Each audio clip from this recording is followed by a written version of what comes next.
Hey everybody, welcome to the first episode of the BD AFL Analyser for season 2024.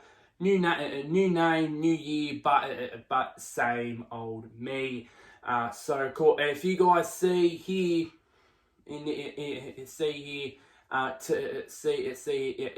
it's focused on gather round over in Adelaide. So let's get right on to it.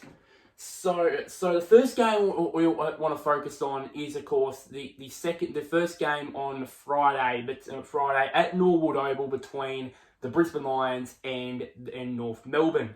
And this is the main factor here. Zero, both coaches 0-3 for, so far this year. One expected, to be honest, in North Melbourne, but this was not expected. And I want to highlight these guys here, the Brisbane Lions, for a very good reason. 2018 was the last time that they went they lost their first four games of the season. That year they finished 15th with five wins to their name. That's when they had likes of Hodge, Rayner, and all that. They were still trying to mix those ingredients together, and then they all came together in 2019 and beyond. That year as well, they lost their first 8 games of the season before getting their first win that year. And the bottom fact here, not good reading for Brisbane fans at all. Not good reading. Brisbane have never made finals from an 0-4 start. They've never done that. They've done that 4 times. And all 4 of those times, they finished on the bottom end of the ladder here. Look at this. In 1998, second year of their existence after merging with Fitzroy, they finished last on the ladder. 2011, they finished 2011 and 2014. And 2014 finished 15th, and then the next year, 2015, 17th. That's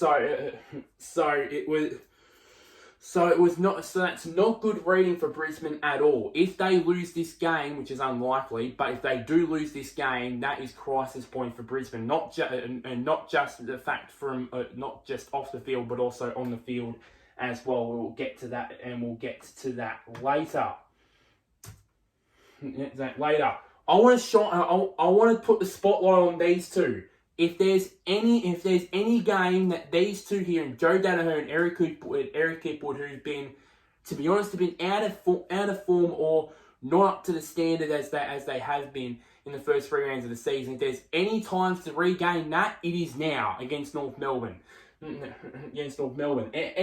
what I want to highlight is their start to the season this year compared to the start they had last year. Here, Joe Danaher here kicked 5 goals 6 at the start of 2023. He kicked 5-5 at the start of 2024. It's around about the same. And he wanted to kick 61 goals to 37 last year. But here's the big difference, though. Eric Hipwood. Some people have said, he's been out of form while he was totally uncompetitive against Collingwood. Let's put it that way. But here it is. So, and he only kicked 2 goals 1 in the first 3 matches last year, and he's definitely improved in that way. And he went on to kick 41 goals 29. So law of averages suggest that he might be basically he could. This this Collingwood game might be a one-off, but this is the time to do it if it's proven that was a one-off there. But these two are not the only ones. They're not the only victims of this. And here's the reason why. Here it is. Look at it. This is stark. These statistics that I read. But when I put this together over the past few nights. Look at the inside 50s here. Around about the same. They were second in 2023, and it's still fourth in the first half of this season, first part of this season. But look at the other 3 statistics. Look at this here. Marks inside 50. They were second in the competition, still the second best team in the competition in terms of marks inside 50. They're now 13th, ranked 13th now in the first 3 matches. That's snark. Look at look at the shots on goal here. They were inside the top 4 in terms of that statistic. They dropped down now to 14th. And tackles inside 50. They weren't the best. Let's be honest. They were one of the best, but not up there, right up there in terms of with the best team in terms of tackling inside 50. But even they dropped even further down to 13th there. So it's not just these two here. Down here in Hipwood, it's Charlie Cameron, it's McCarthy, it's Rayner, it's everybody to do with that Brisbane forward line. I want to issue them this challenge. I want them if they prove me wrong, you guys, prove me wrong here. Try, if you guys want to be back to that prolific forward line that everyone's been talking about, go and absolutely be ruthless. You can have as many inside 50s you want, You can have 60 and 70 inside 50s. Convert them. That's what I want. That's what I want to see. I'm going to watch that tomorrow night. I'm going to watch that game with interest to see what they do in terms of their forward line. I want them to smash that depleted North Melbourne defence to smithereens. That's what I want happen. Now this one's different though. This one, as I pull my laptop here. This is the difference here. Let's see. Yeah, this is the difference here. Actual footage of games. Is the difference this year compared to that one episode I did last year. So here it is. So if I can do this correctly, I haven't done it right. Hang on, here we go. So if I pause it here, so of course, who is going to be? This is all about effort for the Brisbane Lions, effort, and also for North Melbourne as well, but especially for Brisbane. Here, I'm going to play it here. If I've actually got it right, here we go. So here it is. So yeah, Dugowie wins it. Dugowie wins it here. Let me just rewind this back. This is probably how I'm going to do this. So he kicks it long. Now look at this here.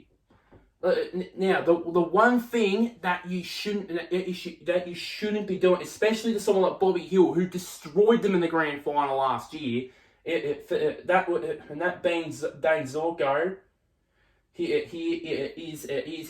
wants to play that Caneen Coleman role, but he can't trail that much. He needs to be right on his backside. He needs to be right on his backside for it. Unfortunately, beats him to it and takes the mark and goes on to kick the first goal of the game. Now this one here is absolutely stark. So here it is. So I'm going to pause it here. Eyes on these two, the number 5s, Elliott and Dunkley. Now, I want to ask you here, does Dunkley have defence in mind? Does he have defence in mind against one of the dangerous forwards that Collingwood have in Jamie Elliott? Answer, as I scroll forward here, no. Look at this.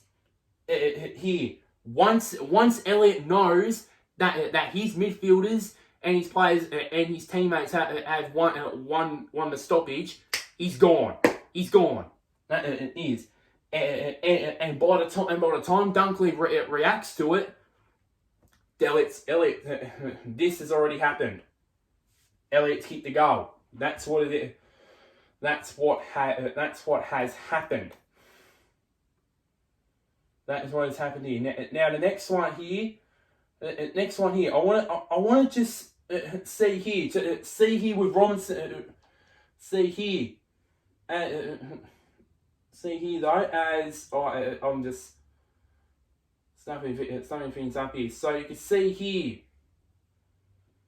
another inside 50.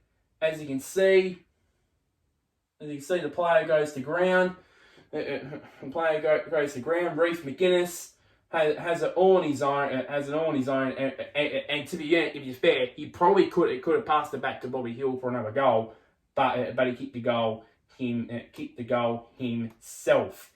Now this one I want to highlight here. I want to highlight this here. Stop this right here. So John Noble gets the ball. Devon Robertson, does he want to run him down? Does he want to run him down? Answer: no. No, he doesn't. No, he doesn't. He pulls out of it early. John Noble sprints away. It leads to the mark to Bobby Hill, and another goal early on in that first quarter. And then this one here also. I want to highlight here. As you can see here. So if I was it right about here, as you can see here, look at the spacage here. As I said, Jamie Elliott is one of the dangerous forwards that they have, that Collingwood have. And look at the amount of space that Noah Ainsworth I think it's Noah Ainsworth puts on in here. Look at that. That is just deplorable defence. And then this one here, 9 minutes to go here. Look at the time. Let me move this here. Look at the time. 20 points. There's still a lot of time here. Still a lot of time. If I've actually got this right, here we go. Kick comes in, and see here, Leicester. Does he want to go with Myercheck? He does not want to go with Myercheck on that one. Doesn't want to. In the end of the day, he takes the contested mark. Goes back, snaps, kicks the goal, game over. Simple as that. They could have, with that amount of time left, they could have had a chance to probably steal the game, but they didn't. In front of their home fans. So I want to challenge the Brisbane Lions on not only their efforts, but also their intensity, but also in terms of the form, in terms of their forward lines. I've already talked about their back line in terms of Harris Andrews. I've already talked about their midfield with how out of depth there are without Lockie Neal. This is the time. This is the time here. Prove us all wrong. Prove me wrong, Brisbane. Chris Fagan. Prove me wrong and absolutely curb stomp the hell out of North Melbourne in this game. My tip for this one, Brisbane. My tip for this one, is not undoubtedly going to be this team here in the Brisbane Lions.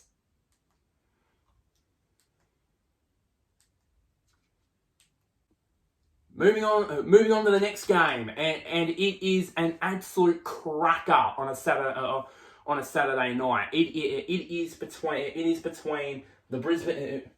It is between the Fremantle Dockers and Carlton, two sides that are undefeated so far in 2024, and both teams are very eager to remain that way. This is the contest I want to highlight here. Look at it. We all know how good both the Freo backline is, and how good the Carlton backline is. I want to shine a spotlight, of course. It's not surprising on these two here. Not surprising with these two, Mackay and Curnow. At the moment, probably the best key forward duo in the competition. And that is a genuine fact here. Of course, I've got some footage here to prove that. So, of course, have to settle this out here. So, of course, you see here, I might maybe move out of the way here. So as you can see here, as you can see here, I think Curnow cross here, and look at this mark here from Big Harry Mackay. You didn't see that in 2023. You didn't see that at all because he was lower on confidence. This is the same Harry Mackay that won the Coleman Medal in 2021. That is for sure. And just the way he clunks it, even though it was against a depleted North Melbourne backline on Good Friday, it was good to see him play that style of footy. And then remember the old saying in cricket: if Lily don't get you, Tomo will. This is going to be the new one for Carlton. For Carlton fans, you're welcome with this one. If Mackay don't get you, Curnow will. Look at it. Just look at this. So you can see here, Mackay gets the ball, gets tackled brilliantly there. I think it was by Bailey Scott. Hands off to Lockie Fogarty, who's an underrated player for Carlton, to be honest. Squares it up and finds Curnow here, who you figured it out by now. You can't give a Coleman medalist like that too much space like that. You just can't, to be honest. And bang, there you go. And bang, there you go. It goes back, kicks the goal, and they're in front again. And then here's another example here of his confidence here. Look at this. Of course, DeConey belts him forward. Who's on the end of it? Big Harry Mackay. And even Alistair Nicholson even compared him to Peter Hudson, which quite bold, but I'd take it. Yeah, and nearly belts it into the post too. But yeah, and then this one here. And then this one here, another example here, just centre bounce, get Hewitt, belt, throws on the boot forward. Who's on the end of it? Charlie Curnow. Not surprising. Not surprising. Really, with the defender here being well out of his depth. Here's another, and then here we go again. It's just basically a game here for you guys. It's basically a game. One play to Mackay, another to Curnow, Mackay. Yeah. Just roll through here. There you go. Keeps it forward. Mark to Mackay. Mark to Mackay here. But it's not just Mackay and Curnow you need to look out for. Here, there's these small forwards like this guy here, here in Matthew Owies as well, who doesn't get much opportunities, but when he does, he does take them with both hands here. You can see here the defender here should have marked the ball, but unfortunately Owies left all on his own. Left all on his own here. Could have passed it off to Ollie Hollins, but nah, decided to kick the goal himself. So yeah, that's that here.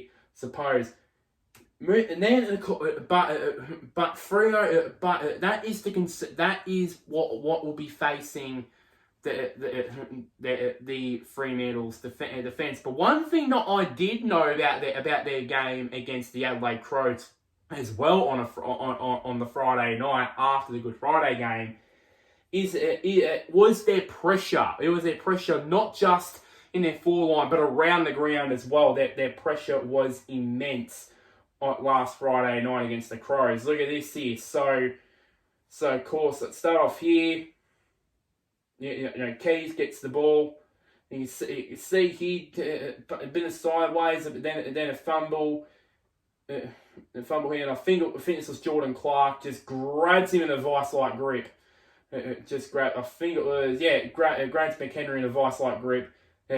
Ball gets released and it goes out to Hinge. Who would get tackled and would get caught for holding the ball. You get caught here for as I said, caught for holding the ball. Next one here, another one here. This is a difference here. This is one out of defence. So basically, Riley O'Brien takes it out of the ruck, then handballs it off, and then gets it off to Rory Laird. Then gets and eventually gets it back from Fogarty. And we all thought, it's going to be a certain goal here. And then Andy Brayshaw decides I'm going to show why I am the best midfielder in this team, and runs him down and saves a goal there on that front there. And then again here. So it comes out here, goes out to Casey, then Rochelle as well, and then of course, great tackle here, which ends in holding the ball, and then this is the end result. So run through. This is the end result. Straight through, boom. Goes out to Frederick. Tackles in again. Ball pops out. Goes out to Sonny Walters, who kicks the goal. Kicks the goal there. So that's what they need to bring on Saturday night, Fremantle. Their heat. They need to bring the heat. If they don't, this will happen. If they don't, this will happen. So basically, here it is. So basically, Sheasel gets dispossessed by Cripps. The ball pops out, and then once the Carlton players knew that they've won this contest, they are gone. Here, so Owies pats it back to Curnow, and then just handball chains, finds its way to Hewitt. Then finds Razio Fantasia. Then finds Owies again, who goes on to kick the goal. So that's what I mean by Fremantle need to bring the heat. Otherwise, that's going to happen. That itself is going to happen. One thing also I want to look forward to as well, as I put my laptop down, is this one-on-one contest here between probably the best key back in the competition in Jacob Wiedering, and a guy who I've been waxing lyrical for the last 18 months, and is probably one of the best young key forwards in the competition right now, in Jai Amos.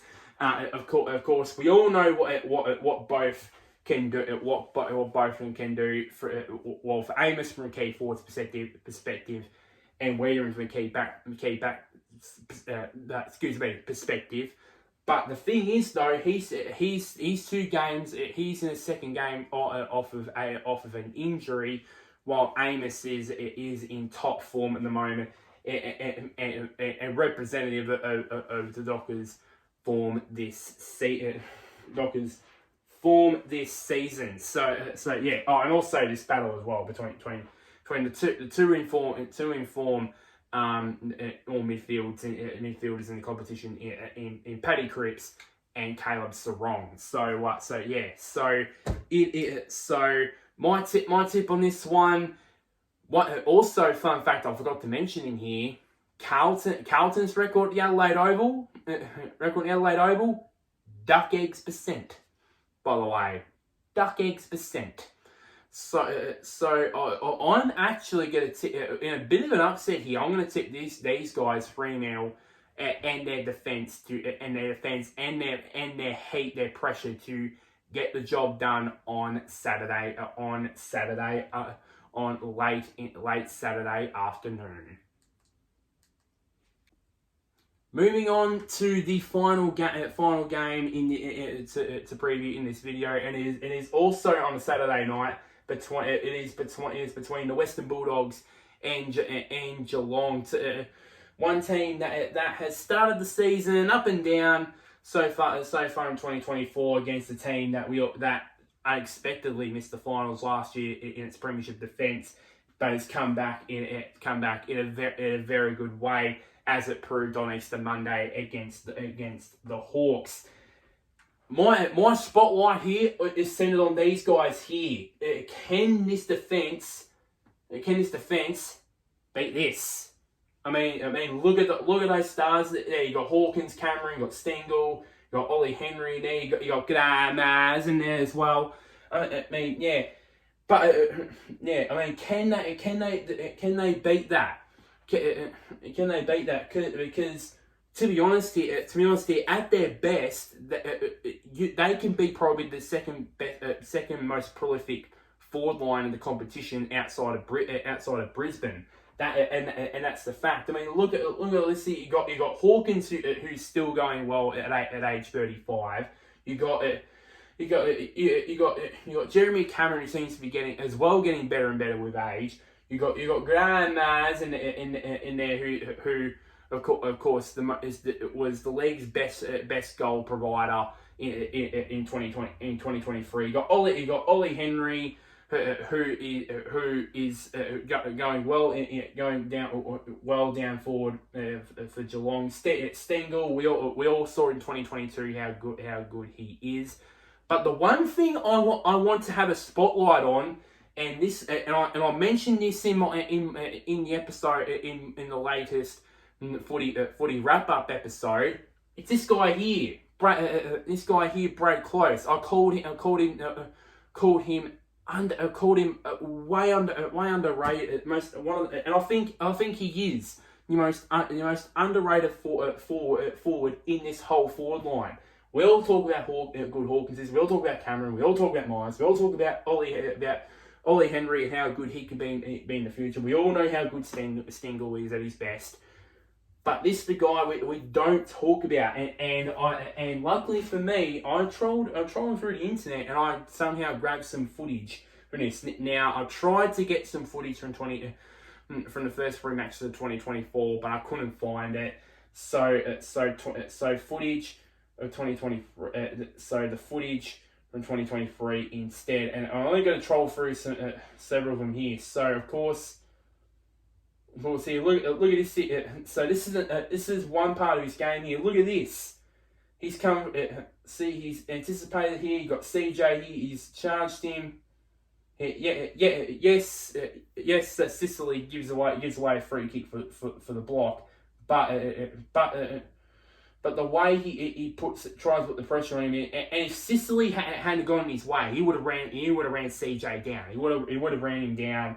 And got the goal, and also his finishing as well. You can see here, great as well, and also again finishing right here, and also his ability to go in the right place at the right time. Here, look at the space here. I know this is West Coast, but look at the space here. He gets fast forward, goes over the back, misses Hawkins, doesn't miss close. No, it doesn't. Kicks the goal. Kicks the goal there. This one here, again here. Look against Lloyd. Look at this here. You can't, as I said, you cannot give him too much space. Again, you can't give him too much space because this will happen. Goal. There you go. Here it is again here. Again. Too much space. Goes back. Kicks the goal. Yet again here. Look at this. Before he kicks it, look. This is against my boys. Look at this. Look at the amount of space he's got. He might as well just do 5 push-ups. He might as well do 5 push-ups, stand up, and he still won't get marked. Get manned up. Look at this. And when Nick Martin finds it out, too late, kicks the goal. There you go. Next one here. Again here, and this is another example here. See, credit to Callum Brown here. Credit to Cal Brown here. He's right on him here. The only thing that was wrong here is that he loses. He gets caught ball watching. He's caught ball watching here. He thinks that Hawkins takes possession. He doesn't. It doesn't, but by the time he realises that Close is going to get possession of it, he's gone already. Kicks the goal. Kicks the goal there. Goes forward here. Another one against the Bulldogs last year. That was off a free kick. Port Adelaide, here we go. Forward here, great anticipation. Stengel doesn't take the mark, but Close takes his opportunity and kicks the goal. Against Melbourne here, drops the mark here. Here's young McVee. Tries to burst through Close. Does he really? No, he doesn't. Grabs him with a vice-like grip and wins the free kick. Here we go. Ironically, against North Melbourne here. Goes over the top of, I believe that is Hawkins, I believe, or I think it's Ollie Henry. But at the back here, look at this. Here it is, edge of the screen here. There he is. There he is here. That is his nearest opponents are about 10 meters away from him. Here, North Melbourne, not a weight to it. Goes in, kicks the goal. There you go. And then again against Essendon here. Again, the buzzword here, you can't leave a guy like him with too much space. You just can't. So basically, grabs it, snaps it, rolls it through for a goal. Next footage here, Dangerfield, again, too much space here. Look at this here from Essendon here. Are they really defending? That's the reason why they're one of the worst. Excuse me. There's a reason why we're the worst defensive team in the league. Defensive team, in my opinion, in the last 3-4 years. Look at all that space that Dangerfield kicked to. He might as well. He could have just could have just dropped the mark, picked the ball up, and kicked the goal. But no, he ended up marking the ball, kicked the goal there. Now against Fremantle here, you see here. A bit of a close play. Here it is. Here it is again. Buzzword again. Don't give him too much space.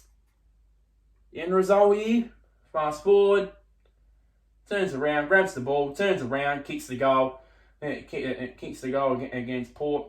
Against Fremantle. Sorry, this one is actually against Port. You can see here, bottom here. Look at the time. Look at the margin here. A goal for Port would probably bring it back to within a kick. Henry handballs it over. Let me just rewind it back here. As you can see here, it'll say that Cal Brown. Burton did something. Did some things right. He was right on him. Unfortunately, it's the wrong thing. He lets him go. And that cost his team the game here. Bang, goal, game over. See you later. And then of course Collingwood. Here, just a simple mark here again. Again in John Noble, giving him too much space. Link up and kicks the goal. So that is. Evidence here. So as I said, he's too smart. He's probably one of the smartest players in that forward line. If I go back here, among all of them, I think, as I said, he's one of the smartest here because he knows when he gets to burst into play when he knows he's like, I'm on my own. He's surrounded. There's no players around me. Wait till the ball's out. Oh, here you go. So there you go. That's his smarts are underrated. Are very underrated in my opinion. In my personal opinion. So yeah. So he's not one to watch here. He doesn't get it. He's not like Cameron Hawkins or even like Stengel where he gets multiple goals in a game, but he's the best. But he's a guy that epitomises a role player in the forward line. He gets a role, he sticks to it, and that's why Chris Scott picks him every freaking week. That's the thing. So yeah, and for me, I love these players. Like I said earlier in the video about Owens, he's another one where where he doesn't get as many, doesn't get like 2 or 3 goals a game, and that gets the goal a game and about averaging about 10 or 11 touches a game, but he has a role to play within the team. And as I said about Close, it's the same thing there. Result wise, I think Geelong. I think they'll maintain their perfect start to the season.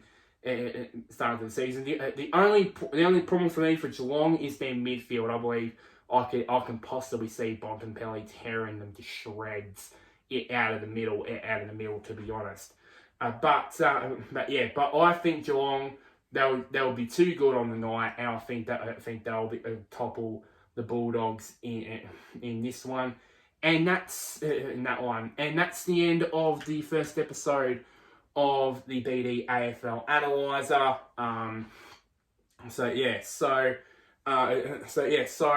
So apologies for all the technical difficulties with the footage. I'm still pretty new to this, still pretty new to the actual footage part. So I'll get better at it. Don't worry about it. I'll get better at it. I'll get used to it, no doubt about that. So like this video, share this to anybody who's an AFL fan. Comment down below. What are your thoughts on this first episode? What can I do to improve? I want feedback on this here. And one last thing, somewhere down there, click on the big red button which is labeled subscribe. But until next time, guys, I'll see you all later. Gather Round is here. It's finally here, and we all rejoice the fact that there's one round of games in one city. And be prepared for this. Be prepared for over this weekend, because there's going to be loads of content be played on Gather Round there on this channel over the weekend.